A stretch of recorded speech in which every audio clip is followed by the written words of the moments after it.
Hadis nomor 273. Ukhillat lana maitatani wadamani. Fa amal maitatani fal khut wal jarat wa amad damani fal kabidu wat tihal.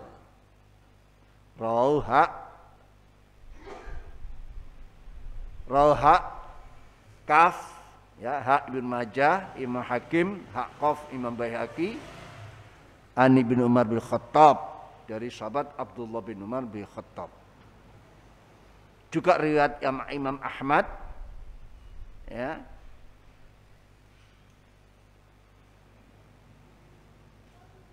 Juga Imam Dailami, juga Imam Ibnu Abi Hatim,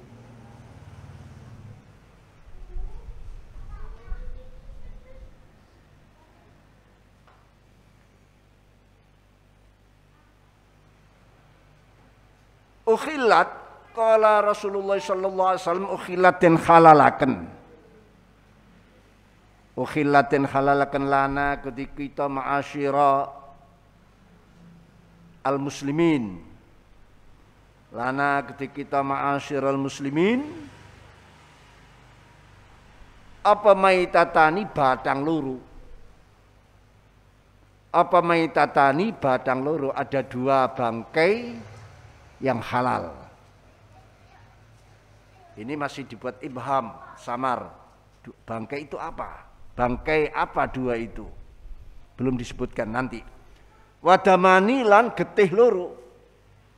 Juga ada dua darah yang halal bagi kita. Nah, baru ditafsir fa amal maitatani mongko anapun tai batang loro. Fa amal maitatani mongko utawi batang loro. Fa amal maitatani mongko anapun utawi batang loro fal khutu mongko tai iwak laut. Khut ini yang dimaksud hewan laut, binatang laut. Fal khutu mongko binatang laut. Ya. Wal jaradu badangi, maksudnya fal khutu mongko badangi iwak laut, wal jaratu lan badangi walang, wal jaratu lan badangi walang. Wa ammad damani lan anapun tawi getih loro, bangkai dua sudah, sekarang dua darah yang halal. Fal kabidu mongko iku fal kabidu mongko iku ati sing kita nyebut kolep itu loh, ati. Wati halulan limpo fal kabidu mongko iku ati yang disate gitu ya, bukan ati kolbun. Kalau kolbun itu jantung ya, jantung. Wati halulan limpo. Rauh hak kaf hak qaf an Ibnu Umar ya. Imam Ibnu Majah, Imam Hakim, hak qaf Imam Baihaqi, dari sahabat Abdullah bin Umar bin Khattab, sama dengan riwayatnya hadis yang di depan tadi. Hadis nomor 273 menyatakan ada dua bangkai dihalalkan bagi kita dan dua darah. Ini masih umum, masih ibham, mubham, samar. Apa dua bangkai itu? Apa dua darah itu? Nah, kita di dalam memberikan pendidikan kadang-kadang bisa lewat model begini. Pertama disamarkan dulu, lalu dijelaskan, sehingga akhirnya menjadi tahqiq, ya. Atau disamarkan dulu, menunjukkan ada dua anugerah yang besar. Ada sesuatu anugerah Allah yang besar, yaitu dua bangkai yang halal, dua darah yang halal. Ini anugerah Allah. Coba kalau tidak ada hadis ini, semua bangkai haram, semua darah haram, berat bagi kita rasanya. Ya. Lalu ada penjelasan, ada dua bangkai, ada dua darah halal. itu adalah sebuah anugerah Allah. Makanya disamarkan dulu. Lalu dijelaskan, ditafsir. Fa amal maitatani fal khut wal jarat. Dua bangkai yang halal tersebut yang merupakan anugerah Allah. Yang pertama adalah ikan laut, semua jenis ikan laut. Maksudnya ikan yang hidup di laut atau di air. Ya, laut itu karena kebanyakan kan. Air yang melimpah, yang besar, jumlahnya tidak terhitung itu kan laut. Sehingga sebetulnya memasukkan air-air tawar juga. Nah, air laut itu dan air yang asin. Tapi memasukkan air tawar. Jadi bangkai-bangkai ikan air, ikan laut, ikan air tawar itu bangkainya halal. Yang dimaksud bangkai itu karena mati, kena jala, kena pancing, kena benda-benda apa yang menjadikan mati, atau mati karena memang habis usianya, tidak ada sebab apa-apa mati. Ini semua halal. Bangkai-bangkai ini semua halal. Ya, yaitu bangkainya ikan laut, ikan air, hewan air, dan belalang. Ya, dan belalang. Mungkin masuk kategori belalang, ya seperti jangkrik, seperti apa itu. Pokoknya sejenis belalang itu tadi. Adapun dua darah yang tadi dimubhamkan, disamarkan, yaitu hati yang dibuat campuran daging manakala di sate, dan limpa. Lah, kenapa kedua-duanya disebut darah? Iya, asal usulnya darah memang. Hati dan limpa itu asal usulnya darah. Itu bisa dibuktikan kalau kau punya hati, ya, dilembutkan atau dihancurkan, nanti kan berubah kembali menjadi darah. Limpa juga begitu. Kedua-duanya disebut darah karena melihat asal usulnya. Asal usul hati dan limpa itu dari darah. Ya. Asal usulnya dari darah. Kalau dia tidak asal usul dari darah, padahal bukan daging, bisa haram dia. Nah, ini sebuah anugerah Allah yang mana darah itu haram dan najis, tapi ada anugerah Allah yaitu limpa dan hati adalah halal, yang asal usulnya adalah darah. Asal usulnya adalah darah.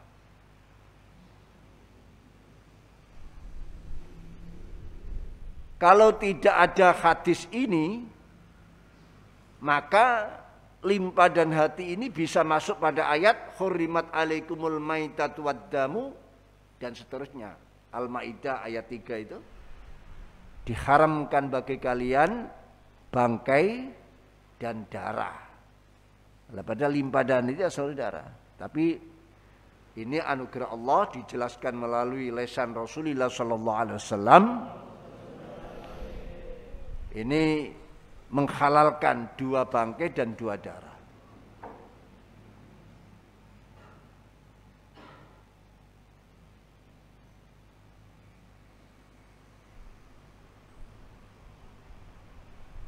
Di dalam tafsir bisa kita lihat beberapa perbedaan-perbedaan tentang ayat hurimat alaikum maitatu waddamu, ya, di antara Imam Zamakhsyari dan beberapa tafsir bisa kita lihat di dalam kitab tafsir itu.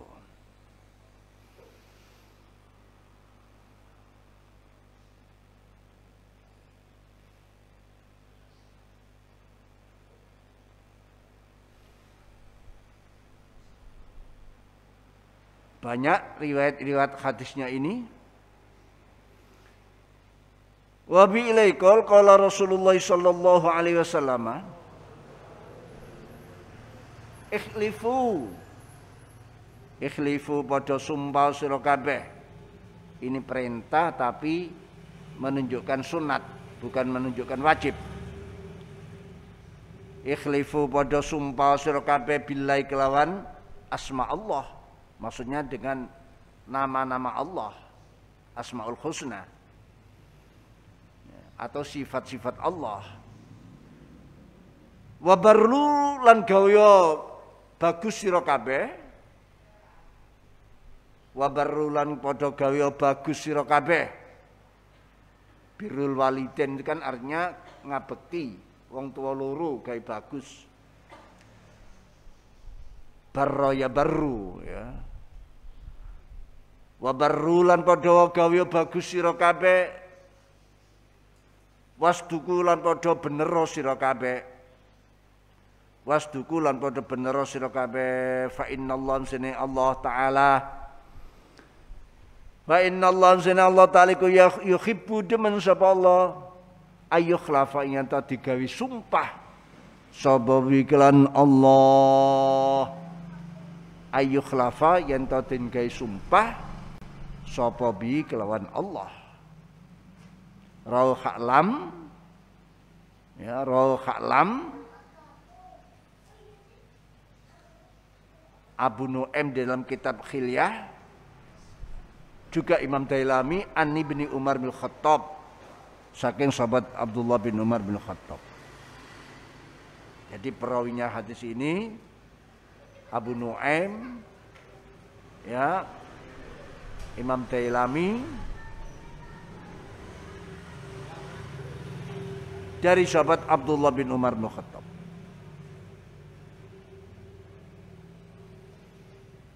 Hadis nomor 274. Di sini ada perintah sunat. Jadi tidak wajib cuma sunat. Manakala kamu membutuhkan sumpah karena menghadapi sesuatu yang besar, karena sumpah itu dalam rangka mengagungkan Allah, mengagungkan. Ya, sumpah itu dalam rangka mengagungkan, bukan dalam rangka main-main atau sendagurau. Jadi sumpah itu menunjukkan bahwa sesuatu yang akan diceritakan ini sesuatu yang besar, makanya dia bersumpah dengan asma Allah. Kalau memang betul-betul itu bisa mendatangkan sebuah kemaslahatan. Lah, sumpah dengan asma Allah ini dengan bukan hanya Allah saja, dengan asma-asma yang lain. Ya. Al-Qahir, Al-Qadir, ya, Al-Zahir, Al-Batin, pokoknya Asmaul Husna itu atau sifat-sifat Allah. Ini dipakai sumpah. Tentu kita menjaga tata krama etika di dalam bersumpah, karena sumpah itu untuk sebuah kebaikan. Bukan untuk sendaguro, apalagi lawakan-lawakan, guyonan-guyonan, lalu pakai sumpah. Ini banyak terjadi. Ya. Saya pernah melihat ada seorang santri yang sedikit-sedikit sumpah. Billahi, wallahi, billahi, wallahi, billahi. Sesuatu yang remeh, billahi. Ya, sesuatu yang tidak ada kemaslahatannya, billahi, wallahi. Lah ini bisa merendahkan. Dia tidak akan mendapatkan berkahnya, malah bisa mendapat laknatnya kalau memainkan sumpah ini. Makanya di sini dilanjut dengan dawuh wabarru, berbuat baiklah, berbaktilah, terutama dengan sumpah itu. Niatkan hanya untuk sebuah kebaikan, niatkan untuk sebuah kemaslahatan. Wasduku, jadilah orang yang benar. Ya, jadi orang benar. Benar itu sulit di zaman sekarang. Benar ini bukan sekedar benar dirinya saja, ucapannya saja. Ucapan dan prakteknya harus benar. Pertemanannya juga harus benar. Makanya Al-Quran menyatakan wa kunu ma'as shadiqin. Bergaullah kalian bersama orang yang benar. Kenapa? Karena benar itu akan menuntun pelakunya ya kepada kebaktian, dan kebaktian akan menuntun pelakunya pada surga. Artinya orang yang melakukan kebenaran akan dituntun surga. Benar ini selain bohong ya, benar itu menceritakan atau melakukan sesuatu yang pada tempatnya, melakukan atau menceritakan sesuatu yang apa adanya, itu benar. Kalau menceritakan atau melakukan sesuatu yang tidak apa adanya atau berbeda dengan kenyataannya, itu namanya bohong. Dan bohong ini akan menuntun pelakunya masuk neraka. Karena seseorang manakala bohong sekali, dia akan menarik bohong-bohong yang lain. Mungkin saya tanya, kamu kenal dengan anak tadi yang kesini? Mboten. Kamu bohong sudah. Lalu ketemu teman. Kan mau kok ngomong ini? Iya aku. Panjang gak kenal. Nah, sudah 2 kali. Ketemu dengan yang lain, tentu dia akan mempertahankan jangan sampai ketahuan bohongnya. Ya, bohong lagi, bohong lagi, bohong lagi. Sekali bohong akan menarik ratusan bohong yang lain. Tidak terasa amal ganjaran kita terpotong ya dengan bohong yang sekali tiba-tiba menghabiskan pahala yang berpuluh-puluh, beratus-ratus pahala tanpa kita merasa. Hanya karena bohong sekali. Karena apa? Karena sekali bohong dia akan menarik bohong seterusnya. Itu hati-hati dengan bohong. Ya. Kenapa Allah perintah agar kita bersumpah dengan asma Allah? Ya, karena sumpah itu adalah sebuah pengagungan, menghormati. Makanya fa innallaha yuhibbu ayyukhlafa bih. Allah sangat senang kalau asmanya, namanya, sifatnya dipakai untuk sumpah. Tentu sumpah yang benar. Tapi ada ayat di dalam surat Al-Baqarah ayat 224 menyatakan wala taj'alullah urdatan li aimanikum. Artinya jangan kalian menjadikan nama Allah sebagai obral sumpah atau menampakkan, menawarkan, mengidarkan sumpah dengan nama Allah. Ini kan larangan. Wala taj'alullah urdatan li jangan kalian menjadikan nama Allah sebagai penampakan sumpah kalian, sebagai idhar, mendohirkan sumpah kalian. Al-Baqarah 24. Ayat ini tidak bertentangan dengan perintah agar kita bersumpah dengan asma Allah. Karena tadi sudah diterangkan, sumpah dengan asma Allah itu untuk sebuah kemaslahatan, untuk sebuah kebaikan, bukan untuk sendaguro, bukan untuk main-main, bukan untuk lawakan, banyolan, tapi untuk kemaslahatan. Lah, sedangkan ayat ini wala taj'alullah urdatan li aimanikum, larangan kita menggunakan asma Allah untuk sumpah main-main, dikit-dikit sumpah, barang remeh sumpah. Lah ini ya, sehingga atau kamu gunakan untuk manipulasi dengan sumpah itu biar orang percaya kalau kalian melakukan kesalahan, tertutupi kesalahan kalian, makanya kalian sumpah. Dengan sumpah itu kalian bisa bebas melakukan kejahatan. Nah ini kan termasuk ini larangan sumpah itu tadi. Ya. Atau sumpah itu yang di ayat itu wala taj'alullah urdatan untuk alat kalian tidak melakukan kewajiban. Misalnya anak santri tiap malam harus baca ini, baca itu, sudah menjadi undang-undang. Lalu dia bersumpah untuk tidak melakukan kewajiban-kewajiban itu. Berarti sumpah untuk menghalangi kebaikan, sumpah untuk melanggar katakanlah. Ya. Makanya orang-orang semacam ini diremehkan oleh Allah, dihinakan oleh Allah. Coba di dalam surat Al-Qalam ayat 10 ada firman Allah, kullahallafin mahin, kullahallafin mahin. Ya. Setiap orang yang suka sumpah yang hina, yaitu orang yang.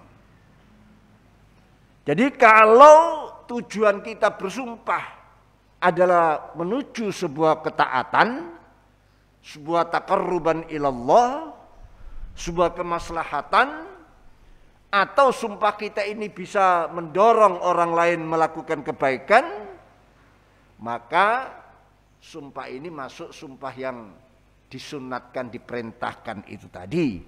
Tidak bertentangan dengan ayat wala taj'alullah urdatan li aimanikum. Karena tadi wala taj'alullah urdatan li aimanikum, orang yang memperbanyak sumpah ya tanpa ada kebutuhan, tanpa ada kepentingan, ya pokoknya ya guyonan lah atau omong kosong ya, titik disumpah wallah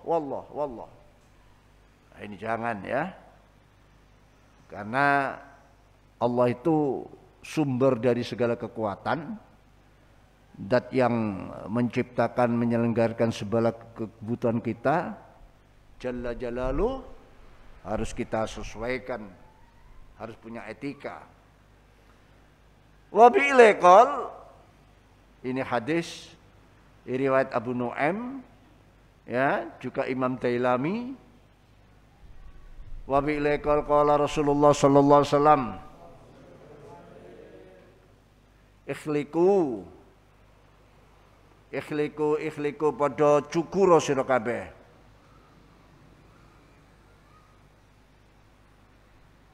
Atau ikhlaku pada nyukura sira kabeh. Ikhlaku pada nyukura sira kabeh.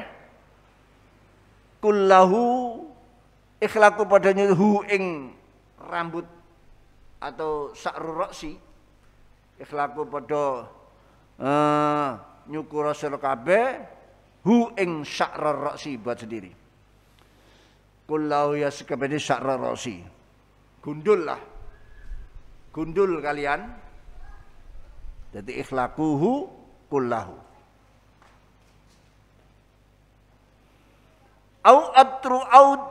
Awitruku ta padha ngumbar sira kabeh ing sya'rar ra'si kullahu ya sebane sya'rar ra'si. Awitruku ta padha ninggal sira kabeh ing sya'rar ra'si kullahu ya sekabehane sya'rar ra'si. Awitruku ta ngumbar sira kabeh ing sya'rar ra'si kullahu ya sekabehane sya'rar ra'si. Rawdal Abi Dawud, non Nasa'i, an Ibnu Umar bin Khattab.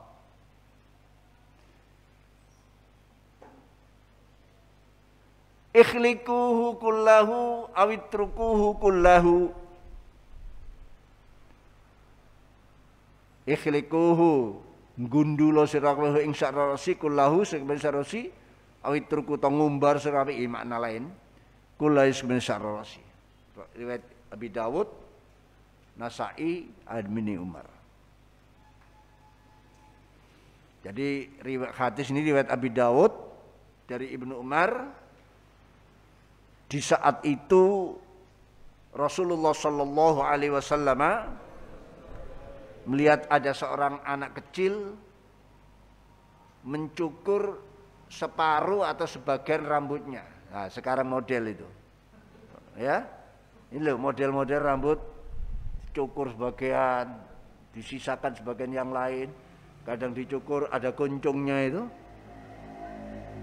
Dulu ada cukur batok, cukur kayak batok. Sekarang malah ada mode-mode yang lain itu. Dicukur terus dibuat apa itu. Karena terpengaruh oleh sepak bola. Banyak pemain-pemain sepak bola atau penontonnya yang rambutnya macam-macam aneh-aneh. Pilihannya dalam Islam, ikhlikuhu kullahu awitrukuhu kullahu. Pilihannya hanya dua, biarkan, ya, atau gundul. Kalau lihat akhirnya hadis ini, cukur gundul atau dibiarkan.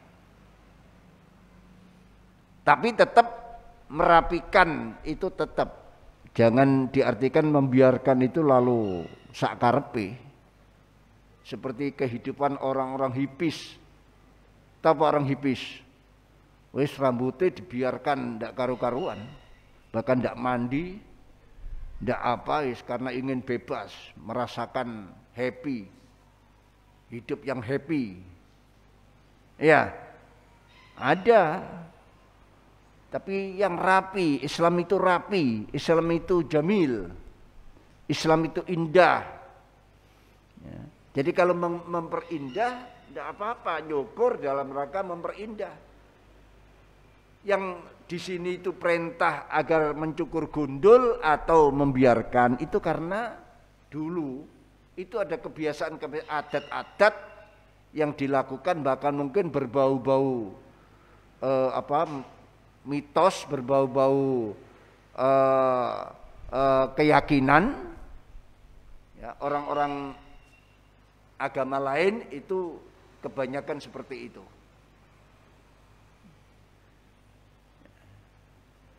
Jadi kalau dalam rangka untuk menampakkan kerapian, tidak apa-apa. Ya seperti kemarin tuh, jenggot dibiarkan, berengos dipotong, kan dalam rangka merapikan. Ya, jangan, memang perintahnya kita diperintah untuk ifa'ul lihyah, membiarkan panjang jenggot. Tapi yang bagus, ojo jenggot rolas diingoni. Malah orang ingat kambingnya itu. Oh, jenggot rolas, ingat kambingku yang mati. Ah. Kan ada ceritanya, ada seorang khotib jenggotnya cuma 12. Waktu khutbah, para yang ikut mendengarkan itu sesenggukan nangis. Dikiranya wah khusyuk ini, menghayati. Telah ditanya temannya, kenapa kamu di tengah-tengah khutbah itu kok nangis? Enggak, saya melihat Pak Khotib tadi itu kok jenggotnya ingat kambing saya. Kambing yang mati katanya. Nah, ini.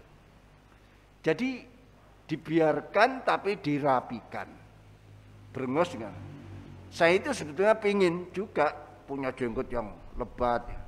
Sudah diobati macam-macam enggak bisa. Mengsle terus ya. Jadi enggak bisa rapi gitu loh. Kalau dibiarkan itu ya pating gitu. Ngacung semua. Ya, pating belintang ya. Jadi makanya saya potong sedikit gitu, dirapikan, ada yang rodok nyimpang, rodok disamakan. Nah itu tujuan.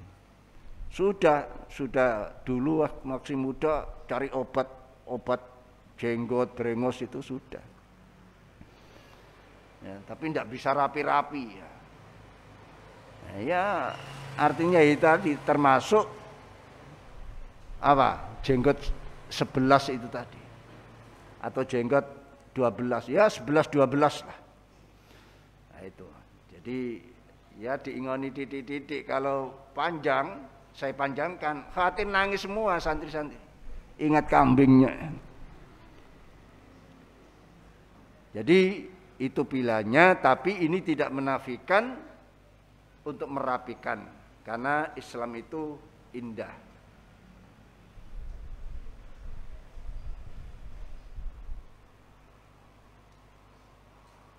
Wabilaikal ikhmalun nisa ala ahwaihinna ra'indal an ibni Umar. Qala Rasulullah SAW ikhmalu, padha nanggungno sira kabeh an-nisa ngrong wadon. Ini khitabnya pada para wali. Wali itu maksudnya orang tua atau saudara yang nanti menjadi wali nikah. Ya. Ikhmalu padha nanggungna sira kabeh he para wali annisa ing pira-pira wong wadon putrinya atau saudara putrinya, saudara perempuannya ala ahwaihinna ing ngatasi pira-pira kesenengane nisa. Ala ahwaihinna ing pira kesenengane nisa. Ra'aintal an Ibnu Umar isnatin dhaif. Artinya hai para wali nikah, keinginan putri saudara perempuanmu jangan kamu cegah, jangan kamu tutup. Berikan dia kesempatan untuk mengungkapkan keinginannya, terutama di dalam urusan pernikahan. Ya, tapi tentu ada batas-batas. Jangan yang diinginkan semuanya dituruti. Punya adik, punya anak mau kawin sama orang negro sana umpamanya, orang takroni, orang macam-macam, ya, yang menyulitkan lah. Tentu, jadi artinya hak-hak perempuan itu dimuliakan, diberi kesempatan, tapi tentu semua itu ada batasnya. Yang kufu, yang cocok, yang sepadan, dan wali karena dijadikan wali itu karena punya tanggung jawab yang besar, punya harapan besar, keputusan-keputusannya akan diharapkan bisa menjadikan kemaslahatan. Karena perkawinan itu bukan sekedar perkawinan antara suami dan istri, tapi membawa gerbong besar, membawa nama keluarga, ya, membawa adat istiadat. Nah ini harus diperhitungkan. Ojo angger sak kecekeli. Kawin wis pokoke sak kecekeli. Sing lanang kan pikir iya kawin bisa pombo sak kecekeli, pokoke wedok iya. Jangan begitu. Harus dilihat karena apa? Nanti buntutnya akibatnya pada keturunan. Keturunan ini sangat kuat. Ya, meniru watuknya siapa asal usul orang tuanya. Cari yang baik. Agama tetap memberi peluang, ya, memberikan kejembaran usul anak, ya, atau saudara perempuannya untuk memberi usul. Kalau A bagaimana, kalau B bagaimana. Lah ini kalau memang cocok, ya, agamanya cocok, nasabnya cocok, kufu, ya jangan mempersulit, itu maksudnya. Berikan mereka kesempatan. Nah ini, ya. Jadi perempuan ini dalam Islam justru menempati tempat yang tinggi sekali. Ya. Kalau kita teliti di beberapa ayat Al-Quran, hadis, justru perempuan itu lebih unggul dari lelaki. Bayangkan di Al-Quran ada surat An-Nisa. Ada enggak? Ada enggak surat An-Nisa? Tapi ada surat Ar-Rijal. Tidak ada. Di Quran saja ada surat An-Nisa tapi tidak ada surat Ar-Rijal. Tidak ada. Ini saja unggul dia. Ada yang mengatakan, lu warisan itu kok perempuan dapat separuh, dapat satu, laki dapat dua. Lu justru unggul wanita dapat satu. Kenapa? Uangnya wotoh, wongkul. Ya. Yang dapat dua bagian saudara lakinya ini kewajibannya banyak, di samping nafkah dirinya, nafkah adik-adiknya, keluarganya, nafkah istrinya. Jadi uang yang hasil warisan yang dua kali itu dibuat untuk semua, termasuk yang dapat ini. Bagian saudara perempuannya itu wutuh. Jadi kalau dirinci di jumlah unggul dia. Ya. Kalau kita buka mungkin di dalam Al-Quran Ada memang ayat menerangkan keunggulan orang-orang laki, sekitar 4 ayat atau ya pokoknya dalam Islam lah 4 keunggulan. Tapi kalau kita telaah, justru perempuan ini ada 30 keunggulan dibanding laki. Laki hanya 4, wanita itu 30 keunggulan. Hadis, ada seorang anak tanya Rasulullah, ya Rasulullah, siapa yang aku berbakti kepadanya, yang punya hak aku dahulukan? Rasulullah menjawab, ummuki atau ummuka, ibumu. Sumaman, lalu siapa ya? Ummuka, 2 kali masih ibumu. Lalu yang ketiga tetap ummuka. Ya, setelah ketiga tanya lagi, sumaman, abuk, bapakmu. Bapak nomor 4. Setelah 3 kali ibu, baru bapak. Loh ini loh. Jadi dalam Islam itu wanita itu sudah mendapat makom yang sangat mulia. Jadi kalau ada wanita kok ingin persamaan hak, ingin menuntut agar disamakan dengan hak-hak lelaki, berarti dia menurunkan derajatnya. Sudah unggul kok mau sama, kan berarti dia turun derajatnya. Nah, itu ya, banyaklah bahasan, kalau kita bahas tidak selesai ini. Wallahu a'lam, subhanakallah bihamdika asyhadu an la ilaha illa anta astaghfiruka wa atubu ilaik. Subhanakallah bihamdika asyhadu an la ilaha illa anta astaghfiruka wa atubu ilaik. Subhanakallah bihamdika asyhadu an la ilaha illa anta astaghfiruka. Subhana rabbika rabbil izzati amma yasifun. Ya Rabbana اعترفنا بأننا اعترفنا وأننا أشرف على لظى أشرفنا فتب علينا كل حوبة استر لنا العورات وآمن الروعات واغفر ربي ومولودينا والآل والإخوان سائر الخلان وكل ذي محبة أو جيرة أو صحبة والمسلمين أجمعين رب اسمع فضلا وجودا منا لا بانتساب منا مصطفى الرسول نرضى بكل سول صلى وسلم ربي عليه عد الحب وآله والصحب عدد تسسه والحمد لله والتناهي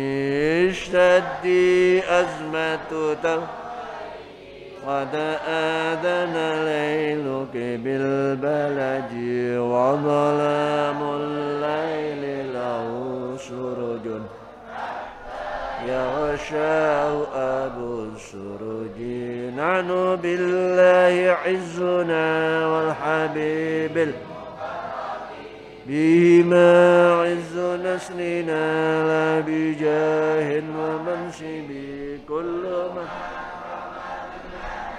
من قريب وأجنبي سيفنا فيه قولنا حسبنا الله. Assalamualaikum warahmatullahi wabarakatuh.